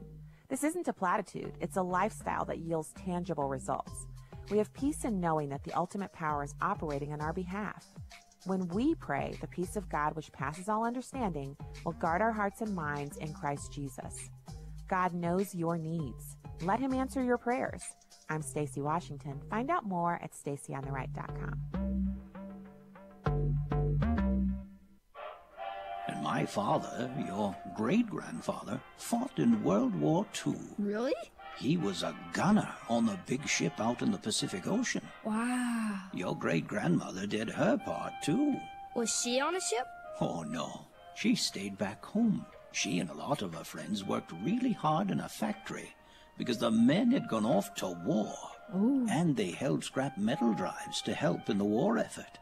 The folks back home were heroes, too. Here at the American Family Association, we consider you the heroes back home. As you fulfill your responsibility of caring for your family day to day, your partnership with us is crucial as we fight the enemies of freedom in America.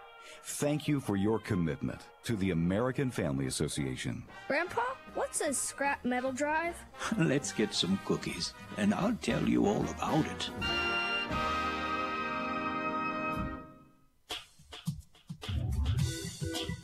I'm Hank Weinblum, staring down your word of the week. Who's gonna blink in this war? You know how a staring contest goes. If you blink, you lose. We're in a game of chicken. And the question is, who blinks first? It takes but 1/10 of a second, but in that brief span of time, at least metaphorically, something momentous can happen. Things for us did change in the blink of an eye. Or you can find yourself out of the loop. If you blinked, here's what you missed. What you haven't missed is either side blinking in the government shutdown showdown. People throughout the world are watching the president.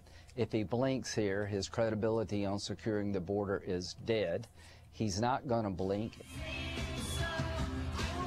Maybe both sides can get together, listen to some Blink-182 and reach a deal. But in the search for bipartisanship, be careful. If you blink, you might miss it. With your word of the week, Hank Weinblum, Fox News. Welcome back to Stacy on the Right on American Family Radio and Urban Family Talk. Democrat intransigence has made sure that a quarter of the federal government has been shut down for more than 2 weeks. 2 weeks. Now they're threatening to shut the Senate down, too. Got the government shut down for 2 weeks. Now they want to shut the Senate down. They're threatening to shut down efforts to protect our allies and strengthen our relationship with Israel. Something that all recently claimed to support. So let's remember what we're talking about. In light of the urgent humanitarian and security crisis on our border, the President is requesting $5.7 billion for physical barriers and border security. For some context, that's just about one-tenth of 1% of federal spending. 1/10 of 1%. For physical barriers like the fences and barriers which already exist, which Democrats have previously voted for with enthusiasm. Back in 2006, then Senators Hillary Clinton, Barack Obama, Joe Biden, and our colleague, the current Democratic leader, all voted for more than $1 billion to construct about 700 miles of physical barriers. So, is there any question about the reason why they're not doing this now? Welcome back to the program here on Urban Family Talk and American Family Radio. Thank you for joining the show today. Almost done. We are willing to take calls, of course. We love to speak to the listeners. 866-963-2037. 866-963-2037 if you want to join the program. There is no good reason for what we're seeing here. Let's be perfectly clear here. They do not have a valid reason for changing their minds about the validity or morality, if you will, of a border along our southern portion of the United States. There just isn't any. None. The reason they're doing this is because they want to be able to say they vanquished the president. They want to, quote unquote, win. So, you know, I mean, win, don't win, whatever. So I mentioned to you this, I actually talked to you about this richer Americans skipping SUVs for station wagons, which is an interesting story as well. But I want to get to an incredible solution to building the border wall. I mentioned that Senator Ted Cruz introduced the El Chapo Act. Now, this is the kind of stuff where your hair will literally stand on end when you listen to this. El Chapo is the nickname, means shorty, for the infamous Mexican mafia kingpin who was the former leader of the Sinaloa drug cartel. He was extradited to the United States to face criminal prosecution for numerous drug-related crimes, including conspiracy to commit murder and money laundering. El Chapo is also an acrostic for Senator Cruz's bill that stands for Ensuring Lawful Collection of Hidden Assets to Provide Order, El Chapo Act.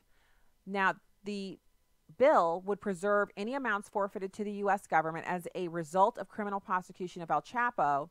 His real name is Joaquin Archivaldo Guzman Lorea, and other drug lords for border security assets and the completion of the wall along the U.S.-Mexico border. Now, Sally Q. Yates, who served as U.S. Attorney General 2017 and U.S. Deputy Attorney General from 15 to 17 during El Chapo's capture, explained, Guzman Loera is the alleged leader of a multi-billion-dollar multinational criminal enterprise that funneled drugs onto our streets and violence and misery into our communities. Now, if you didn't know this, because I didn't until I read this, I knew El Chapo was a big-time drug dealer, but I did not know that he is almost entirely responsible for the majority of the drugs that come up through the U.S. southern border. He's the co-founder and head of the Sinaloa cartel. He's the #1 supplier of marijuana, cocaine, heroin, and methamphetamines in the U.S. If you, a loved one, someone you know's neighbor's child's, third, whatever, any person that you know that has ever tried or been addicted to illegal drugs, those drugs originated from the Sinaloa cartel. Consider that in just 4 shipments of drugs, Assistant U.S. Attorney Adam Fels said that El Chapo had sent more than a line of cocaine for every single person in our entire country. That's over 328 million lines of cocaine in 4 shipments. That's why we have to close the border. Consider the proliferation of his drug industry in communities across the U.S. compared to other cartels. And they have a map here, which I'll just put the link to this up on Facebook so you can see it.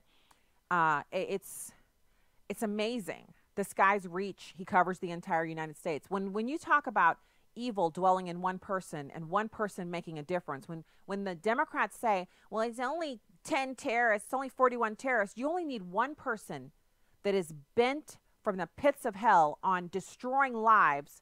And that person, anyone can be good at anything. And this guy's good at dealing drugs that are killing Americans. Time magazine said of El Chapo that he left a trail of victims to rival any conventional war. In the U.S., there were more than 15,000 heroin-related deaths in 2016, a 5-fold increase since 2010. In Mexico, the clash between rival cartels fighting one another and security forces over billion-dollar trafficking routes and other rackets is estimated to have killed more than 119,000 people down there over the course of a decade. If the war on drugs were classified as a military conflict, it would be one of the world's deadliest. This is why the U.S. government is presently pursuing the criminal forfeiture of more than $14 billion from El Chapo's narcotic sales and other illicit profits. Now, doesn't that number sound sweet to you, $14 billion? This 33-page indictment against El Chapo, filed in 2016 at the U.S. Eastern District of New York, does not dissect the $14 billion. It simply says that upon conviction, we will seek forfeiture of any property and contractual rights derived from the continuing criminal enterprise, and that they estimate this sum is approximately $14 billion in U.S. currency. Now, let's skip ahead. El Chapo was ranked in 2011 as the 10th richest man in Mexico and 1,140th in the world. He has a personal net worth of over $1 billion. But as head of the Sinaloa cartel, which is an international criminal organization with billions of dollars in revenues that are laundered through over 288 companies, and a shipping and transport empire which they use to traffic drugs, El Chapo still has access to astronomical amounts of money from a plethora of illegal sources. $14 billion is really it's chump change for this guy. It's like, it's like play around money for him. So what would $14 billion of his dirty money get us? Even CNN had to confess that a concrete slab that stretched the full length of the border and was 25 feet high, meaning 20 feet above ground and 5 feet below, and steel reinforced would be somewhere in the neighborhood of $12 billion and could be completed during a single term of a president. So Washington, D.C. would actually have $2 billion left over from El Chapo's money for border personnel, drones, electronic surveillance, and other security apparatus. Senator Cruz's El Chapo Act is a brilliant idea, and it satisfies the president's campaign promise that Mexico, specifically a Mexican, would pay for it. An evil hombre who has repeatedly raped America's communities and the souls of precious millions through narcotics and other criminalities for the past 3 decades. Remember when I talked about an article that I wrote for the St. Louis Post-Dispatch during my time with them, where we did a little research. The research was, what I mean by doing research is I read some research on the hot spots in the city of St. Louis and how they're related to illegal immigrants and drug trafficking. And what they found was that St. Louis City's high murder rate is driven by illegal trafficking of drugs. If you take the illegal immigrants and the drugs out, then you have kind of a normal amount of local gangs doing some killing, et cetera, but you don't have all of the stray bullets hitting people, children, grannies, people walking down the street or driving down the road. You don't have that. Why? Because a regular amount of crime for any city is going to exist no matter what. But when you inject illegal trafficking of drugs and gangs from outside of this country, it ratchets up the amount of killing and carnage that you see. So passing this single bill could be the compromise they're all looking for. It's the best win-win-win-win solution, and Congress and the president could totally walk away unscathed from just passing this piece of legislation. Senator Cruz needs our help because it's the most overlooked solution and government missed opportunity in decades. And what we need to do is share the article, which I'm going to post again on the Facebook page. I need you to share it on Facebook and then copy and paste it it's on WorldNet Daily. Click through to the link, copy and paste it into an email and send it to everyone you know. And then people, call your legislators. Call and let people know, hey, you're elected to do something. You say there's nothing you can do. You could pass this. Pass this bill. Let Mexico pay for the wall. Let us take this money from El Chapo. Let us protect Americans. Forget about the Democrats and all of their, chicanery. We can get this done. This is important, and I hope that people are paying attention and understanding why I'm bringing this through here. And I'm going to mention it again during the week on the show. I'm going to mention it again because I want to make sure and catch people who may or may not have been available to hear it today. So then there's this other story, okay? So did email providers suppress Republicans in the 2018 election? Now, this one, I actually hadn't considered that email providers could suppress content, but apparently poor email deliverability can not only suppress a candidate's message, but it can decrease the engagement of campaign supporters, fewer donations, fewer volunteers, fewer advocates, and Republicans are underperforming in email deliverability, and this gives them a distinct disadvantage on Election Day. So this team of researchers actually decided to test the rumors and created email addresses with different email providers, signed up for the email lists of around 50 different candidates, committees, and nonprofits. In the month leading up to the election last year, they tracked how many emails were sent from each entity and what percentage of those emails made it into their inboxes. To keep it consistent, they opened every email every day, regardless of where it was placed. They actually used Yahoo, AOL, and Gmail, the 3 primary email providers. They say the results were striking. Republican emails were sent to spam far more often than Democrats. To put the numbers in perspective, 2 closely contested Senate races, one in Nevada for Democrat Jackie Rosen, averaged over 90% placement in inboxes compared to Dean Heller's placement 90% of the time in spam. Dean Heller, the Republican, had 90% of his campaign emails go to spam. These are emails to people who've opted in, by the way. These are not unsolicited emails. Jackie Rosen had 90% of his emails put directly into the email boxes of the people that he sent it to. The only thing between them that's different, one of them's a Democrat, one's a Republican. In Florida, 100% of Republican Rick Scott's emails went to spam in Yahoo, and 100% of Bill Nelson's emails went to the Yahoo inbox. Now, I'm full disclosure, I just deleted my Yahoo account because, first of all, it's an address that I don't use very much anymore, but also, why would I have email with Yahoo? They hate conservatives. Now, I'm thinking maybe I need to go to Proton email and get rid of my Gmail, but I've got all the Gmail, like the Google Docs and all that stuff. And our kids use the Google Docs. They'll like make a document about something that we want to do. The kid will make it and invite us, and then we can all change it and adjust it together. I don't know that Proton email has that functionality, but we've got to start thinking about some alternatives here because this is ridiculous. So what plays into email deliverability? Well, perhaps the conservatives were spamming their subscribers. Across the 5 toss-up Senate races they tracked, Democrats sent over 4 times the quantity of emails than their Republican opponents.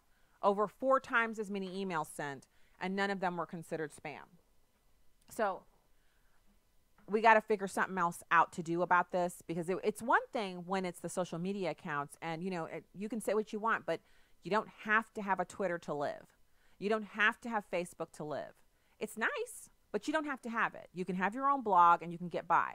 But if you have your own blog or political website or consultancy or whatever, and you work hard to get the subscribers, and then the email provider basically cuts you out and says, you ain't talking to these people, they have to go to their spam filter, what does that say?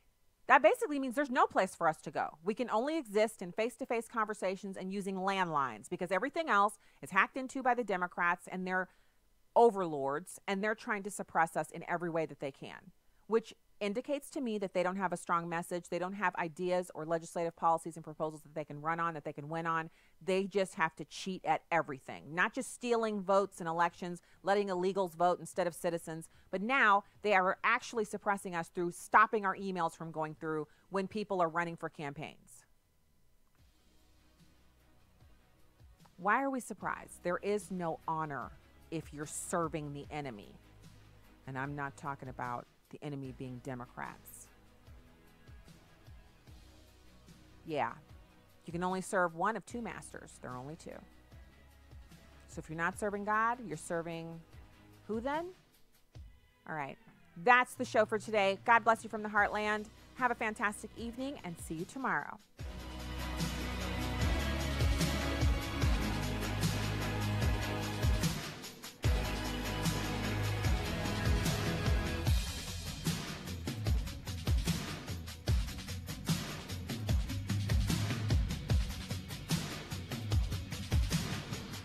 The views and opinions expressed in this broadcast do not necessarily reflect those of Urban Family Talk, Urban Family Communications, or American Family Association.